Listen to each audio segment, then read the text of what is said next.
Yesu ashimwe inshuti bavandimwe, ndabasuhuje amahoro y'Imana bane namwe. Nkomeje kubasuhuza mu izina rya Yesu Kristo. Umunsi nk'uyu nguyu twongereye kugirirwa umugisha yuko tugiye kuganira ku ijambo ry'Imana. Tugiye kuganira ku magambo y'Imana, bamwe mushobora kuba muri mwe musanzwe muyazi, abandi ariko ijambo ry'Imana rihora rishyashya. Ijambo ry'Imana uko wari urizi ndetse n'uko warisomye n'uko waryumvisha cyangwa se n'uko waribwirije, bishoboka yuko rishobora kuza mu yindi context rikaza ritandukanye n'uko wari urizi. Ijambo ry'Imana rihora rishyashya, ntago rijya risaza. Iki gitabo cya Bibiliya nicyo gitabo kimwe nabonye gihendutse kandi kirimo amagambo akomeye kandi kirimo amagambo atajya asaza. Ibindi bitabo birandikwa bigahanguka, ariko iri jambo ry'Imana ntago rijya rihanguka habe na gato. Niyo mpamvu rero waba uyazi waba utaruyazi, byose bifatanyiriza hamwe kubaka ubwami bw'Imana. Tugiye kuvuga kuri Mwuka Wera, ariko abantu mushobora kuba mwari musanzwe muzi Mwuka Wera nk'igice cyangwa se Mwuka Wera mumuziho gatoya. Uyu munsi ni umunsi mwiza wo kumwumva byimbitse, cyangwa se wo gusobanukirwa n'Imana. Imana idusobanurire kandi rwose itugire neza.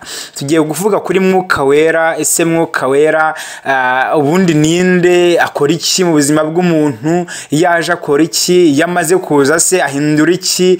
Ese Mwuka Wera, hari amagambo: kuzura Mwuka Wera, kuzuzwa Mwuka Wera, kubatizwa mu Mwuka Wera, guhabwa Mwuka Wera. Ibyo byo ni ibiki? Hari amagambo amwe namwe tujya twumva sidusobanukirwa, ariko ndasaba Mwuka w'Imana kugira ngo abashe kudusobanurira uko twebwe tutabasha kwisobanurira.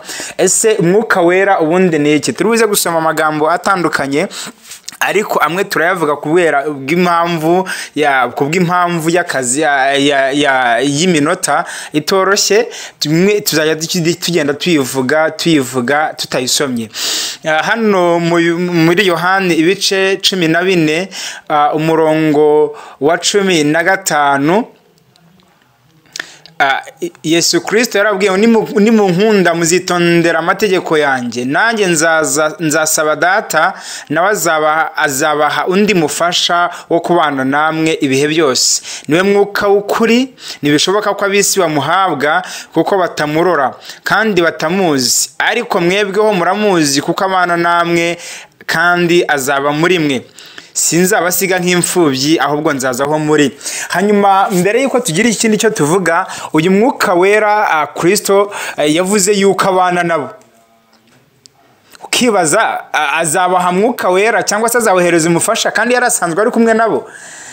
Ndagira ngo umuhishurirwe mwuka wera bahishurire mumenye ese ko yavuze yuko asanzwe abana nabo kandi akazabohereza mwuka wera kandi akababwira ngo sinzabasiga nk'imfubyi. Mu yandi magambo uwo mwuka wera azaza nukuvuga ngo data cyangwa se Kristo wari ubanye nabo yarameze nk'umubyeyi mu buzima bwabo, yarameze nk'umubyeyi. None rero najya kugenda kubera karenda kugenda yaravuze ngo ingenzi n'ukuri n'ubugingo, ariko arenda kugenda akarangira ababwira ngo sinzabasiga nk'imfubyi, nzaboherereza uwo mufasha, nzasaba data abahereze mwuka wera. Sunashimye abahere ariko arangije avuga ijambo aravuga ngo uwo mwuka wera asanzwe abana namwe, ngo nibishoboka yuko abisi bamuhabwa kubera ko batamuzi, ariko ngo mwebwe muramuzi kuko abana namwe. Mu yandi magambo mwuka wera ni Imana, mwuka wera ni Kristo, kubera yuko mwuka wera ari mu butatu butagatifu. Yesu nashimye. Mwuka wera ari mu butatu bw'Imana kubera ko dufite Imana Data, Imana Mwana ndetse n'Imana Mwuka Wera. Mwuka wera rero ni Imana ubwayo, uretse yuko muri ubu butatu buri muntu cyangwa se buri butatu buri Imana Data ifite inshingano zayo, ndetse Imana Mwana yari ifite inshingano zayo, ndetse n'Imana Mwuka Wera nayo ifite inshingano zayo mu buzima bwa muntu. Uyu Mwuka Wera rero Kristo yadusezeranyije ngo niwe uzatuyobora. Haleluya, niwe uzatuyobora. Mu byakozwe n'intumwa igice cya mbere umurongo wa 8 we yaravuze ngo muzahabwa imbaraga uwo mwuka wera nabamanukira, ndetse muzaba abagabo bo kumpamya. Haleluya, uwo mwuka wera yadusezeranyije wa undi ujya ubana natwe akagumana natwe isaha ryose. Uwo nguwo wabanye natwe kuva kera, uwo nguwo wakomezaga kubana natwe ukigendana natwe na n'ubu ngubu, tuzahabwa imbaraga mwuka wera tumanukira. Yesu nashimye. None ikindi kibazo tugahita tukibaza ngo ese ko batubwiye yuko mwuka wera abana natwe kandi akatubwira ngo tuzahabwa imbaraga mwuka wera tumanukire, ibyo byo ni biki? Haleluya. Reka nze mubwire yuko hari mwuka wera twakira, hari ukwakira mwuka wera mu buzima bwawe bwa mbere.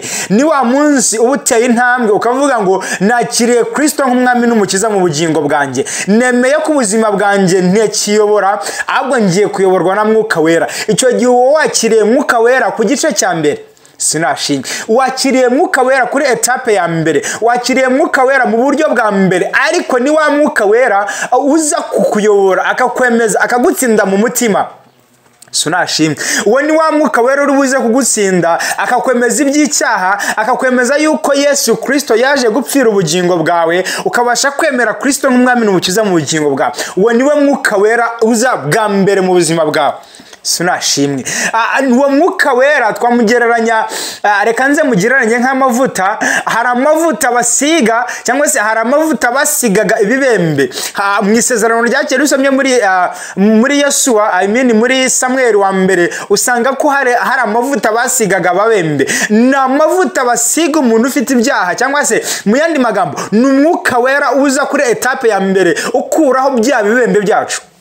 Sunashimye. Ni umwuka wera uri buze kuza ukatwemeza tugatsindwa mu mutima yuko Kristo yatuambiwe, tugatsindwa mu mutima yuko Kristo yapfuye ku bwacu, tugatsindwa mu mutima yuko Kristo yapfuye ku bwanjye ndetse n'ubwawe, tugatsindwa mu mutima yuko kubaho turiho ari kubw'ubuntu bw'Imana. Hanyuma ugafata inshingano, ugafata iya mbere, ugafata inshingano mu mutima wawe, ugafata umwanzuro mu mutima wawe ukavuga ngo ndatsinzwe mu mutima, nemeye gukurikira Kristo nk'umwami n'umukiza mu bugingo bwanjye, hanyuma nemeye kumwakira ngo mbi cyaremwe gishya.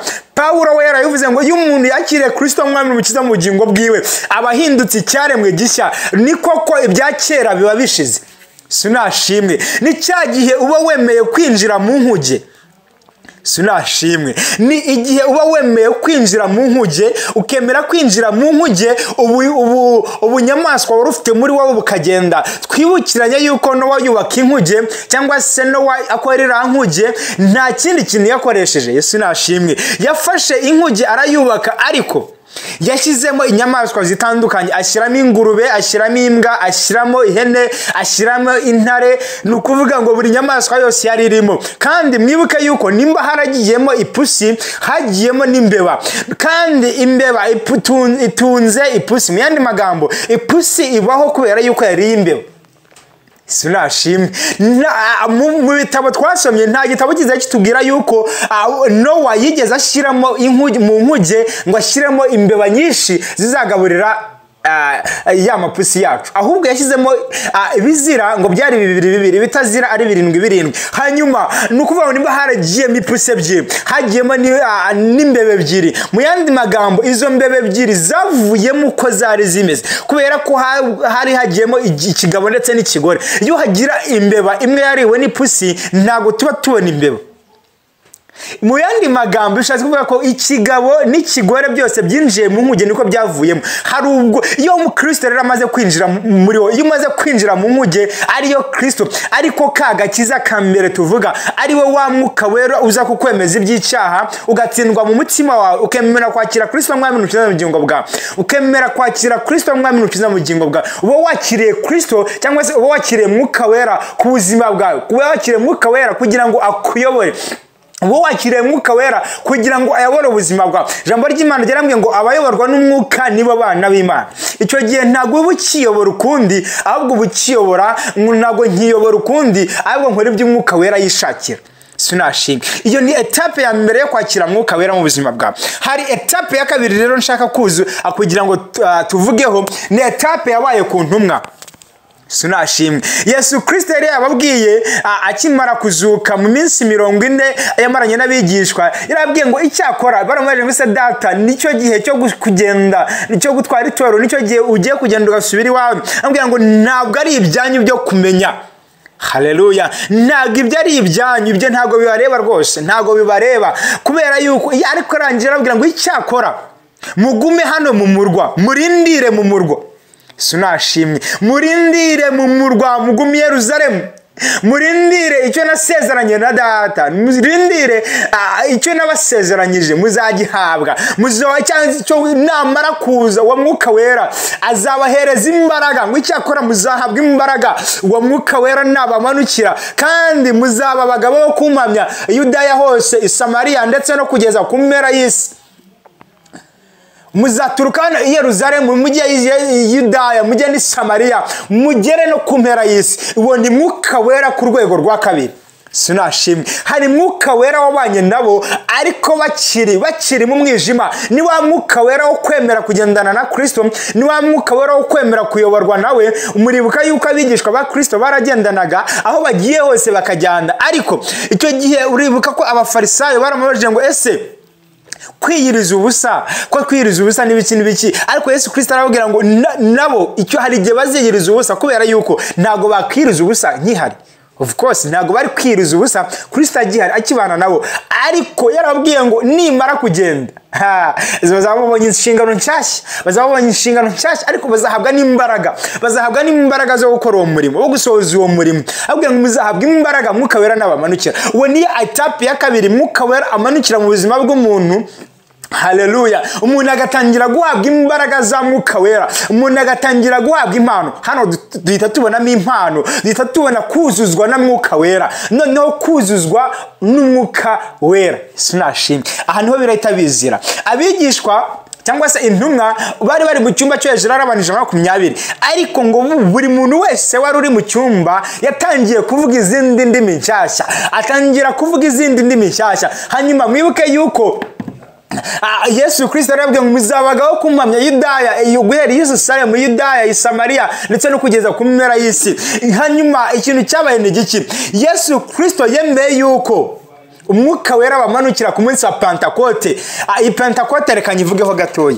Sinashimwe. I Pentekote ninyivugaho gato. I Pentekote ni umunsi wari usanzwe mu Buyuda, wari usanzwe uriho. I Pentekote yari isanzwe iriho, wari umunsi mukuru ubaho nyuma y'iminsi 50 Pasika ibaye. Hanyuma rero yarazi yuko Imana yari ifite muri plan yayo yuko abanze kumwemera yuko bamubonye, abanze kumwemera yuko yakoze ibikorwa, bazamwemezwa kuri uwo munsi wa Pentekote. Yemeye yuko abantu bava mu mahanga n'amahanga yose bakaza mu mujyi, bakaza mu murwa, bakinjira Yerusalemu baje kwizihiriza umunsi mukuru wa Pentecote, twumva yuko bahararaga ku munsi Pentecote iraba, bazaga ku munsi wa 49, ku munsi wa 50 Pentecote iraba, hanyuma baraza bava mu bihugu bitandukanye, ngo hanyuma bamaze kuzura umwuka wera, abigishwa bamaze kuzura umwuka wera, ngo umuriro uraza urahinda cyane, umuyaga uraza urahuha.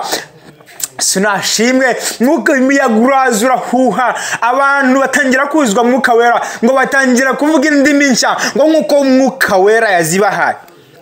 Sinashimwe nkuko umwuka wera yazibahaye. Ikintu cyabayeho ni giki?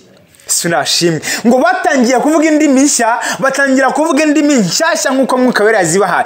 Ariko wibuke yuko bari barahaye muzabaga bo kumpamya i Yerusalemu, Yudaya, Samariya ndetse no kugeza ku mpera y'isi. Ngo Petero yavuyemo yanga kubyihererana, arangije aragenda aravuga ngo ibi bintu mureba, ibi bintu byo muri kutubwira ngo twasinze, ibintu byo muri kutubwira ngo twanyweye inzoga, ngo twasinze hakiri kare, hoya ibi byose mureba nta wundi ubikoze, ni wa wundi mwishe mukamubamba mukamumanika, ni we wenyine ubikoze, ni uduhaye mwuka wera, ni utumanukirijeho mwuka wera. Ibi byose ibi bitangaza mubona nta wundi ubikoze uretse wa wundi mwishe mukamubamba, ni we ubikoze.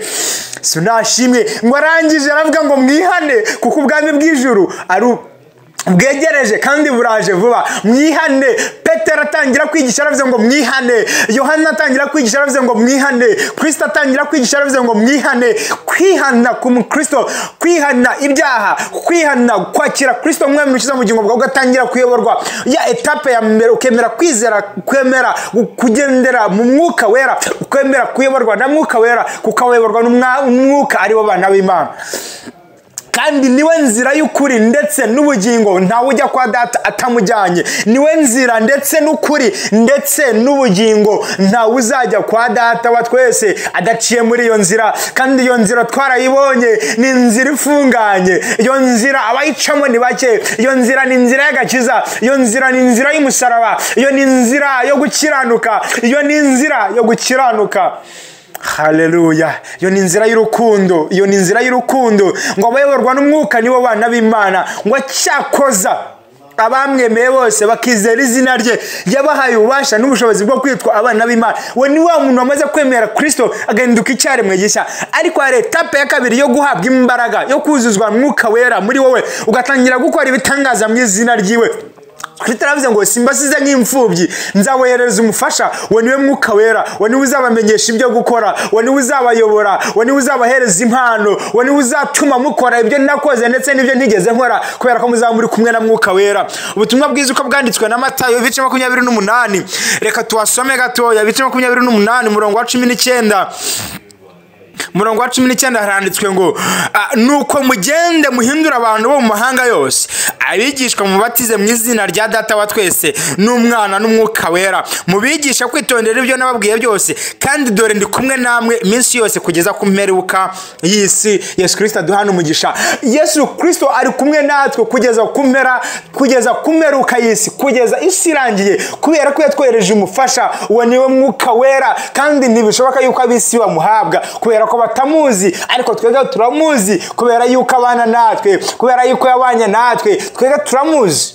Sinashimwe twemeye kuyoborwa nawe. Dukeneye rero kuzuzwa imbaraga za mwuka wera, tugatangira guhanura mu izina ryiwe, tugatangira gukora ibitangaza mu izina ryiwe. Mwabonye ko Petero yagiye ku irembo, Petero na Yohana bagiye bari kugenda ngo ku irembo ryitwa ryiza. Hari umuntu wari umaze iminsi amugaye, hari umuntu wari umaze iminsi afite ubumuga. Ngo anjye baramubwira ngo twege nta feza n'izahabu dufite, ariko icyo tugufite turakiguhereza, haguruka wigendere. Ngo wa muntu ahaguruka ajya mu rusengero yishimye, aragenda yishimye, agenda yishimye, aserebura. Baramaze isi wawe ndi wari waramugaye uri ku irembo ry'urusengero, ambwira ati hari abagabo mbonye, arahamiriza. Umusamariya kaza kimara guhura na Kristo yaragiye aravuga ngo nahuye na Mesiya. Yo huye na Mesiya bigaragara, yo huye na Mesiya, yo Kristo, yo ubuzima bwawe uri kuyoborwa n'umwuka wera biragaragara. Imbuto za mwuka wera zikuriho, imana za mwuka wera ugatangira kuzihabwa, biragaragara, urahinduka nshuti. Kristo nashimwe. Abantu rero bakibaza ngo ese kuzuzwa Umwuka Wera, ndetse iyo umuntu amaze kuzuzwa Umwuka Wera agahabwa izo mbaraga za Umwuka Wera, agahabwa ubwo butunzi butagira akagero, agahabwa izo mbaraga tutabasha guhabwa n'abisi, agahabwa izo mbaraga tutabasha guhabwa n'ababyeyi bacu, ese bigenda gute? Ese bijya bishoboka yuko umuntu yakomeza guhabwa izo mpano kandi atagikiranuka? Yego birakunda, kubera yuko Umwuka Wera iyo ari muri wowe sinashimwe. Iyo yaguhaye impano akaguhereza impano, ntago ajya abasha kwisubiza impano, hoya ntago ajya bikora. Niyo mpamvu uzajya kubona ukabona umupagani arahanura, niyo mpamvu uzajya kubona umupagani akora biteye isoni, nta mbuto za Mwuka Wera zimurangwaho, ariko arahanura, arigisha ijambo ry'Imana, kubera yuko ijambo ry'Imana byarambwiye ngo iyo Mwuka Wera yaguhaye impano ntago ayisubiza. Mwuka Wera ameze nk'umupolisi. Iyo umupolisi aguhaye perime ugakora ikosa ukagenda ukagonga, abaraguhana, ariko ntago aguhereza perime ngo ayikwake. Perime uba warayikoreye. Sinashimwe. Perime warayikoreye. Iyo umuntu aguhaye impano mu buzima busanzwe mukangana, ntago ugenda kumubwira ngo wanyanze mpereza imodoka yanjye naguhaye, wapi urayigumana. Mwuka Wera ni gutya ameze. Niyo mpamvu Yesu Kristo yatanze umurongo aravuga ngo aba bantu muzabamenyera ku mbuto zabo. Nta handi yo kubamenyera nshuti, nta yindi test tuzakoresha uretse kubamenyera ku mbuto zabo. Sinashimwe. Hanyuma rero hari ibintu muri iyi minsi byaje, abakristo turayobye, abakristo turimo turayoba, turimo turasaba imbaraga, aho kugira ngo dusabe imbaraga za Mwuka Wera turasaba Mwuka Wera, kandi Mwuka Wera abana natwe kugeza kumeruka y'isi. Sinashimwe. Mwuka Wera abana natwe kugeza kumeruka y'isi. Mwuka Wera we yaratubwiye ngo ndi kumwe namwe kugeza kumeruka y'isi. Sinashimwe. Reka dusome hano muri Yohana, ubutumwa bwiza bwanditswe na Yohana ibice 16:7.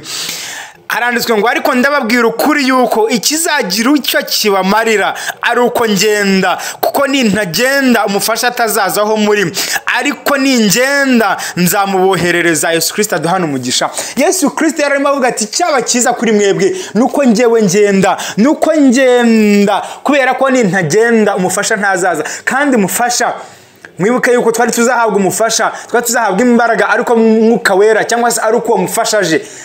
Haleluya. Ari uko mufasha uzabana natwe igihe cyose. Icyabo cyiza Kristo yaratubwiye mureke ngende, icyaba cyiza nuko nagenda, kubera ko ningenda nibwo muzahabwa umufasha. Sinashimwe. Cyaba cyiza nuko ngenda, kuko nintagenda umufasha ntazazaho muri, kandi uwo mufasha nazaza azatwemeza iby'amategeko, azatwemeza ibyo gukiranuka, azatwemeza iby'agakiza, azaduhereza imbaraga zo kuvuga ubutumwa tuvuye Yerusalemu, Yudaya, Samariya, ndetse no kugeza ku mpera z'isi. Tugakora ibitangaza mu izina rye, tugakora ibitangaza. Mwibuke Yesu Kristo yigeze guhereza misiyo ya mbere yahaye abigishwa, yarabwiye ngo mugende mbahaye ububasha bwose, mugende mukore ibitangaza mu izina ryanjye. Ngo hanyuma baragenda, ngo bavuga ngo abantu abari barwaye bagakira, ibimuga bigahaguruka. Hanyuma ngo bagaruka bishimye, baravuga ngo mwami uziko na bya bintu bikora, izina ryawe rirakora. Uziko twirukanaga abadayimoni mu izina ryawe, uziko izina ryawe rikora. Ndashaka kugira ngo umutangarize yuko izina rya Yesu nirizashira imbaraga. Ndagira ngo gutangarize ko izina rya Yesu ritazashiramo imbaraga. Ndagira ngo gutangarize ko izina rya Yesu uko ryari rikera n'uyu munsi niko riri. Ndagira ngo gutangarize yuko izina rya Yesu riracakora ibitangaza. Ndagira ngo gutangarize yuko muzakora ibitangaza byinshi kubw'izina rya Yesu. Ngo abantu benshi batangiye kubyigana, ngo baravuga ngo turategetse ngo mu izina rya Paulo akoresha n'izina rya Yesu, ngo abadayimoni barangije baravuga ngo ko Yesu tumuzi na Paulo tukaba tumuzi, mwebwe muri bande? Hari abantu bakoresha izina rya Yesu mu buryo butari bwo, hari abantu bakoresha izina rya Yesu mu buryo bw'indamu, hari abantu bakoresha izina rya Yesu kugira ngo abantu babemere. Ntabwo izina rya Yesu rigomba gukoreshwa mu nyungu zabo, ahubwo izina rya Yesu rigomba gukoreshwa mu nyungu z'ijuru. Ntabwo ukwiriye guhanura ari uko abantu bakwemera, ntabwo ukwiriye kubwiriza kugira ngo abantu bakwemere, si ukwiriye kuririmba kugira ngo abantu bakwemere. Umwami dukorera ni umwami w'ijuru, ntabwo dukorera umwami w'isi, ntabwo tugomba gukorera umwami w'isi. Kristo aduhana umugisha. Hanyuma rero kanzemba iyi nshingano mbabwire ko umwuka wera twaramuhawe, ahubwo dukwiriye guhora twuzuzwa umwuka wera, dukwiriye guhora twuzuzwa na mwuka wera. Mwuka wera twaramuhawe, abana natwe iteka ryose, agendana natwe uko bwije nuko bukeye, abana natwe uko tuvuga ndetse nuko tugenda. Mwuka wera abana natwe, tugomba guhora tumukorera, tugomba guhora dukora ibyo Kristo akeneye ndetse n'ibyo yifuza. Mwuka wera abana natwe, ahubwo tugomba guhora dushaka kuzuzwa na mwuka wera. Hanyuma reka tuvuge kubatizwa na mwuka wera. Kubatizwa na mwuka wera ni wa munsi intumwa za Kristo cyangwa se za ntumwa zari ziri mu cyumba cyo hejuru, mwuka wera akabamanukira bagatangira kuvuga izindi ndimi nshyashya. Umuntu yabatijwe na mwuka wera bwa mbere, byanze bikunze agira impinduka ku buzima bwiwe.